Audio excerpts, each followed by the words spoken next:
नमस्कार।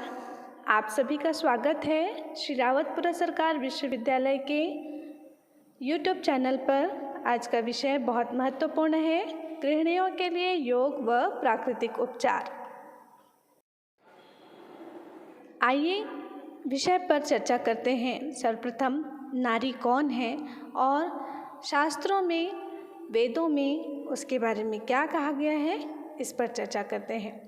भारतीय संस्कृति में नारी का उल्लेख जगत जननी आदि शक्ति स्वरूपा के रूप में किया गया है। श्रुतियों, स्मृतियों और पुराणों में नारी को विशेष स्थान मिला है, अर्थात नारी का स्थान प्राचीन सभ्यता से ही उच्चतम स्तर पर रखा गया है।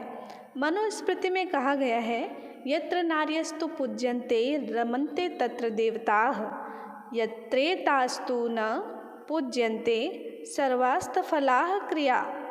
जहाँ नारी का समादर होता है वहाँ देवता प्रसन्न होते हैं, और जहाँ ऐसा नहीं है वहाँ समस्त यज्ञादि क्रियाएं व्यर्थ होती हैं। नारी की महत्ता का वर्णन करते हुए महर्षि गर्ग ने भी कहा है, यद गृहे रमते नारी लक्ष्मीस्तद गृहवासिनी, देवताः कोटिशो वत्स न त्यजन्ते गृहं हि तत्। जिस घर में सद्गुण संपन्न नारी सुखपूर्वक निवास करती है, उस घर में लक्ष्मी जी निवास करती हैं। हे वत्स, करोड़ों देवता भी उस घर को नहीं छोड़ते। आइए चर्चा करते हैं, गृहिणी कौन है। अपने पूरे जीवन काल में नारी अपने विभिन्न रूपों से कई भूमिकाएं निभाती हैं, जैसे माँ, पत्नी, बहन, पुत्री। इन सभी भूमिकाओं में एक भूमिका सबसे महत्वपूर्ण है, वह है गृहिणी का। गृहिणी अर्थात पूरा घर जिसका ऋणी हो। गृहिणी संपूर्ण परिवार की आधारशिला होती है। परिवार का प्रत्येक स्तर पर ध्यान रखना उसका स्वाभाविक गुण होता है। परिवार के शारीरिक, मानसिक, सामाजिक और आध्यात्मिक विकास में गृहिणी के स्वयं के गुणों की महत्वपूर्ण भूमिका होती है। तात्पर्य यह है कि यदि नारी स्वयं के स्वास्थ्य का ध्यान न रखे, स्वयं मानसिक रूप से सबल न हो, सामाजिक उत्थान हेतु व्यवहार न करे और आत्म उन्नति हेतु प्रयासरत न हो, तो परिवार की दिशा धारा अवनति की ओर जाने लगती है। यूँ भी कह सकते हैं कि एक नारी एक गृहिणी के रूप में मल्टीटास्किंग पर्सनालिटी होती है, एक समय पर अधिक काम करने वाली। ऐसी क्षमता ईश्वर ने स्वाभाविक रूप से केवल नारी को ही प्रदान किया है। यदि हम अपने आसपास देखें तो प्रत्येक व्यक्ति, चाहे वह किसी उम्र का हो, किसी भी कार्य को संपादित करता हो, किसी भी कार्य क्षेत्र से जुड़ा हो, उसके कार्य संपादन के पीछे एक गृहिणी का ही हाथ होता है। ऐसे में गृहिणी के स्वास्थ्य की देखरेख भी अति महत्वपूर्ण है, और एक स्वस्थ नारी ही एक स्वस्थ परिवार का निर्माण कर सकती है। स्वस्थ परिवार से स्वस्थ समाज और एक सबल और एक स्वस्थ राष्ट्र का निर्माण संभव हो सकता है। अतः आधारशिला एक नारी ही है और एक गृहिणी ही है। गृहिणियाँ दिन प्रतिदिन कई तरह की शारीरिक समस्याओं का सामना करते रहती हैं, जैसे थकान, कमजोरी, रक्त की कमी, नींद की समस्या, कब्ज, वेरिकोज वेन्स, नसों का फूलना, पैरों और टखनों में दर्द होना, कमर दर्द, जोड़ों में दर्द, मोटापा और मासिक धर्म संबंधी समस्याएं तो आम हो गई हैं। उसी तरह स्तन कैंसर भी अधिकतम महिलाओं में दिखाई पड़ता है। समस्याओं की तरह मानसिक समस्याएं भी उन्हें परेशान करती हैं, जैसे चिड़चिड़ापन, दुश्चिंता अर्थात अत्यधिक चिंता करना, तनाव, अवसाद, डिप्रेस्ड हो जाना, अति महत्वाकांक्षा, मुझे ये भी चाहिए, या घर में ये भी हो, या इसे हम असंतोष की भावना भी कह सकते हैं।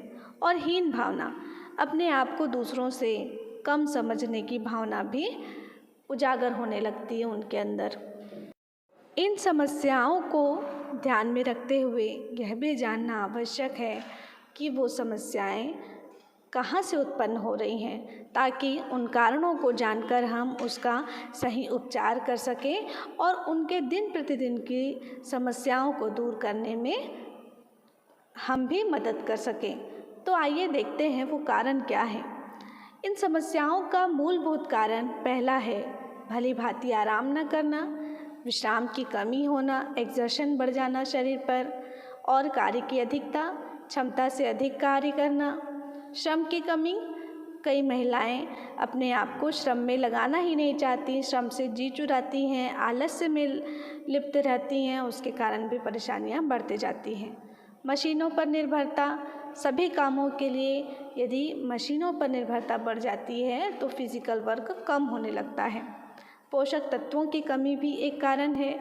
पोषक तत्व की कमी होगी तो भरपूर मात्रा में शरीर ग्रोथ नहीं करेगा और उसके साथ ही साथ शारीरिक क्षमता और मानसिक क्षमता पर इसका प्रभाव पड़ने लगता है। अप्राकृतिक जीवनचर्या, सही समय पर न सोना, सही समय पर न जागना, ये भी एक समस्या का कारण है।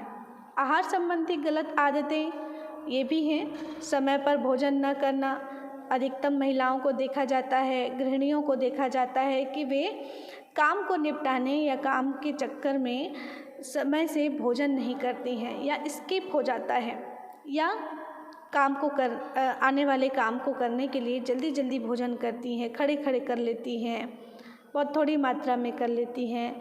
और यह भी बहुत देखा जाता है कि महिलाएं या गृहिणियां अम्लीय आहार की ओर ज़्यादा अपनी लालच दिखलाती हैं या अधिकता होती है अम्लीय आहार की, इसलिए भी समस्याओं का प्रादुर्भाव बढ़ते जाता है, समस्याएं बढ़ने लगती हैं। तनाव भी एक कारण है इसका और बहुत महत्वपूर्ण कारण है। अत्यधिक चिंता करना, क्या होगा, कैसे होगा, भविष्य में क्या होगा, ये हो पाएगा या नहीं, इस तरह की चिंता में लिप्त हो जाती हैं। पारिवारिक उलझनों में लिप्त हो जाती हैं, जिसके कारण भी समस्याएं बढ़ने लगती हैं। और आनुवंशिकता, कुछ बीमारियां ऐसे भी होती हैं जो पीढ़ी दर पीढ़ी ट्रांसफ़र होते रहती हैं, जिसका भी प्रभाव गृहिणी के शारीरिक और मानसिक स्वास्थ्य पर पड़ता है।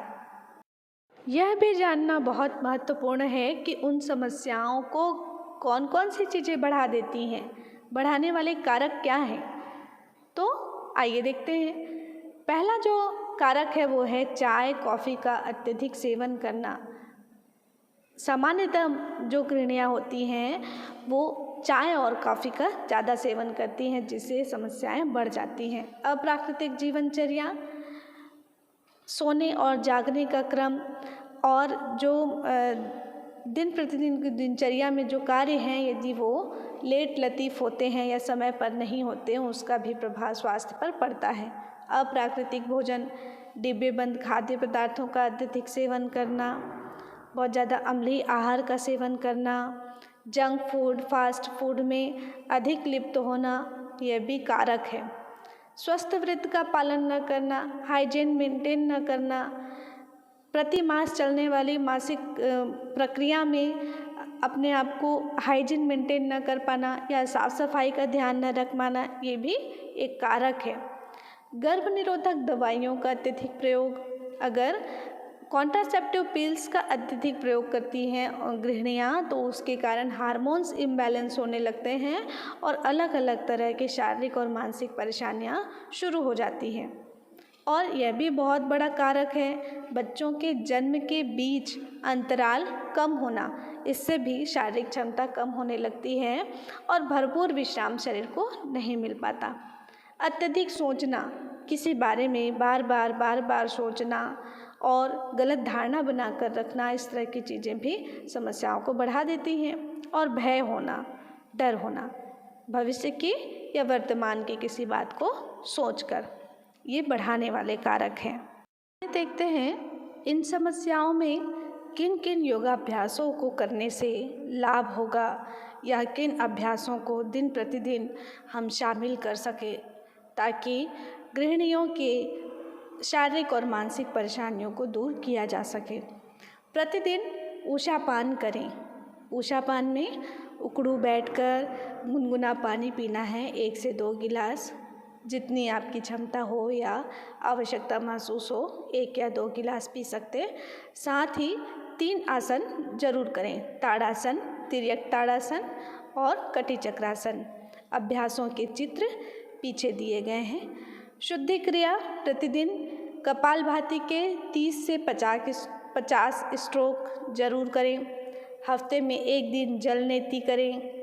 कुंजल या वमन का अभ्यास करें हफ्ते में 1 दिन, तो बहुत ही लाभकारी होगा ताकि शरीर के विजातीय द्रव्य निकल सकें बाहर। और कपालभाति के अभ्यास से जो शीर्ष प्रदेश है हमारा वो शुद्ध होता है, तो कील मुहासों की परेशानियाँ या चेहरे की चमक गायब हो जाना, इन सभी समस्याओं से निजात पाया जा सकता है। आसन में सूक्ष्म व्यायाम के अंतर्गत चक्की संचालन, नौका संचालन का अभ्यास करें। साथ ही स्कंद चक्र का भी अभ्यास किया जा सकता है, जिससे शरीर के जॉइंट्स खुले रहें, एक्टिव रहें शरीर और मूवमेंट शरीर का बना रहे। भुजंगासन, शशांक आसन, वक्रासन, मत्स्येंद्रासन, नौकासन, सुप्त उद्राकर्षण, मार्जरी आसन, तितली आसन, इन सभी अभ्यासों को 1 से 2 बार शुरुआत में ज़रूर करें। धीरे धीरे उन अभ्यासों का चक्र बढ़ा सकते हैं। और जब इन अभ्यासों को करने में बहुत सहजता महसूस हो तो सूर्य नमस्कार को उस पैकेज में ऐड करें। सूर्य नमस्कार के जो 12 चक्र हैं, 12 स्थिति है, उसे करें और इसे 2 बार करें। और प्रतिदिन भोजन के पश्चात वज्रासन का अभ्यास जरूर करें। और मानसिक शांति के लिए और शारीरिक विश्राम के लिए शवासन का अभ्यास जरूर करें। नाड़ी शोधन प्राणायाम और या अनुलोम विलोम प्राणायाम का अभ्यास कर सकते हैं। थायराइड ग्लैंड को या फिर जितने हार्मोनल इम्बैलेंस हैं उस तरह की समस्याओं को दूर करने के लिए उज्जाई प्राणायाम करें। मानसिक शांति के लिए और एकाग्रता बढ़ाने के लिए भ्रामरी प्राणायाम का अभ्यास करें। प्राण मुद्रा का अभ्यास करें ताकि इम्यूनिटी सिस्टम एक्टिवेट रहे और इम्यून पावर स्ट्रॉन्ग हो। साथ ही अपान मुद्रा का अभ्यास करें ताकि मेंस्ट्रुअल डिसऑर्डर्स हैं या यूरिन से संबंधित जो परेशानियां हैं उनको दूर किया जा सके। और इसके जो चित्र हैं किस तरह से करने चाहिए वो चित्र पीछे हम बताएंगे। अश्विनी मुद्रा का अभ्यास कर सकते हैं। जालंधर बंध, मूल बंध बहुत ही लाभदायक है। प्रतिदिन गायत्री मंत्र का जप कर सकते हैं। ओम का उच्चारण अभ्यास से पूर्व और पश्चात भी किया जा सकता है। योग निद्रा का अभ्यास प्रतिदिन 15 से 20 मिनट करें। इन अभ्यासों को आप योगाभ्यास के समय भी कर सकते हैं और दोपहर में जब आपको आराम की ज़रूरत महसूस हो तब भी 20 से 25 मिनट तक इन अभ्यास को योग निद्रा का अभ्यास किया जा सकता है। अपने दैनिक दिनचर्या में स्वाध्याय को जरूर शामिल करें। डायरी लेखन करें। अपनी अच्छाइयों बुराइयों को नोट करें। अच्छाइयों को बढ़ाने का प्रयास करें, बुराइयों को कम करने का प्रयास करें। और अधिकतम जो महिलाएं हैं वो सीरियल्स देखती हैं, जिसके कारण उन सीरियल के जो विचार हैं वो उनके मानसिक स्थिति पर भी बहुत गहरा प्रभाव डालते हैं। तो उन चीज़ों का प्रयोग न करते हुए, उन्हें अपने मनोरंजन में न शामिल करते हुए उसके स्थान पर प्रेरणादायी पुस्तक पढ़ें, उसका पठन पाठन करें, खुद भी पढ़ें, बच्चों से पढ़ाएं। ये अभ्यास किए जा सकते हैं। प्रस्तुत चित्र से स्पष्ट हो रहा है कि उन अभ्यासों को किस प्रकार से संपादित करना है। हाथों के अभ्यास आप देख रहे हैं। हाथों को ऊपर नीचे पंजों को करना है, उसके साथ ही फिर कोहनियों को मोड़ना, इस तरह के अभ्यास करने हैं। मार्जरी आसन बिल्ली की जो पोजीशन होती है, स्थिति होती है, और ये जो अभ्यास है वो स्पाइनल कॉर्ड को फ्लेक्सिबल बनाता है। पादांगुली नमन, पैर की जो छोटी उंगलियां हैं उनको मोड़ें। श्वास लेते हुए बाहर की ओर, श्वास छोड़ते हुए अंदर की ओर करना है। इसके साथ ही उंगलियों के साथ ही साथ अगला जो जॉइंट है, एड़ी का जो जॉइंट है, उसको भी उसी तरीके से कर सकते हैं। फिर है जानु नमन। इसमें घुटने को अपनी तरफ श्वास छोड़ते हुए मोड़ना है और श्वास लेते हुए सामने की ओर लेकर जाना है। अभ्यास है भुजंगासन। भुजंग सर्प के जैसी स्थिति बनानी है, जैसे आप चित्र में देख रहे हैं। दूसरा अभ्यास शशांकासन। शशांक अर्थात रैबिट, खरगोश, खरगोश के जैसी स्थिति बनानी है। नौकासन, नौके की तरह स्थिति बनेगी। इसमें श्वास रोक कर रखना है। ये एब्डोमेन एरिया के चर्बी को दूर करता है, हिप्स को मेंटेन रखता है और बाहों में जो चर्बी अधिक बढ़ी होती है उसके लिए लाभदायक है। साथ ही साथ मेंस्ट्रुअल डिसऑर्डर्स को बैलेंस करता है, इरेगुलर नहीं होने देता। डिस्मेनोरिया, अमेनोरिया, मेनोरेजिया की स्थिति में भी लाभदायक है। मत्स्येंद्रासन का चित्र आप देख रहे हैं, जिसमें स्थिति इस प्रकार से होगी। श्वास को सामान्य रखेंगे होल्डिंग के स्थिति में, और ये मोटापे को दूर करने में और मेटाबॉलिक सिस्टम को एक्टिवेट करने में लाभदायक है। चक्की संचालन देख रहे हैं, मोटापे को कंट्रोल करेगा, थाइस की चर्बी को कम करता है, फ्लेक्सिबल बनाता है स्पाइनल कॉर्ड को। इसको राउंड की स्थिति में घुमाना है। 3 राउंड से स्टार्ट करेंगे क्लॉकवाइज और 3 एंटी क्लॉकवाइज। अगला अभ्यास देख रहे हैं सूर्य नमस्कार का 1 से 12 की स्थिति। प्रणामासन, हस्तोत्थानासन, पादहस्तासन, अश्व संचालन, दंडासन, साष्टांग नमस्कार, भुजंगासन, पर्वतासन, फिर अश्व संचालन, फिर है पादहस्तासन, फिर हस्तोत्थानासन, फिर प्रणामासन। ये अभ्यास है सूर्य नमस्कार के। इसे प्रतिदिन 1 से 2 राउंड शुरुआत में जरूर करें, फिर धीरे धीरे उस अभ्यास के चक्र को बढ़ाया जा सकता है। अगला अभ्यास है सुप्त उद्राकर्षण। आप चित्र में देख रहे हैं, इस तरह से स्थिति होगी। यही क्रम दूसरी ओर से भी होगा।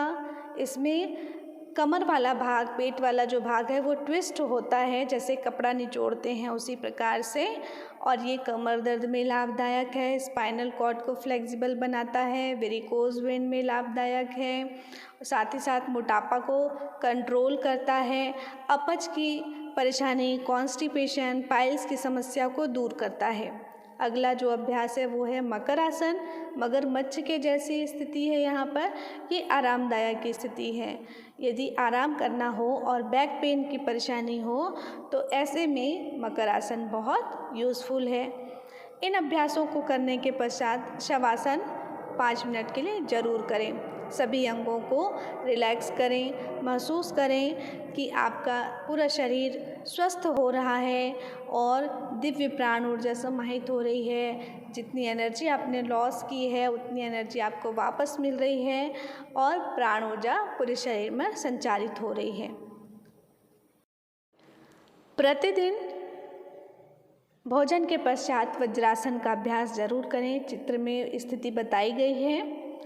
अगला प्राणायाम की तरफ चलते हैं। भ्रामरी प्राणायाम जरूर करें। प्रतिदिन 3 चक्र इसका नाड़ी शोधन प्राणायाम या अनुलोम विलोम प्राणायाम कर सकते हैं। प्राण मुद्रा इस तरह की स्थिति होगी।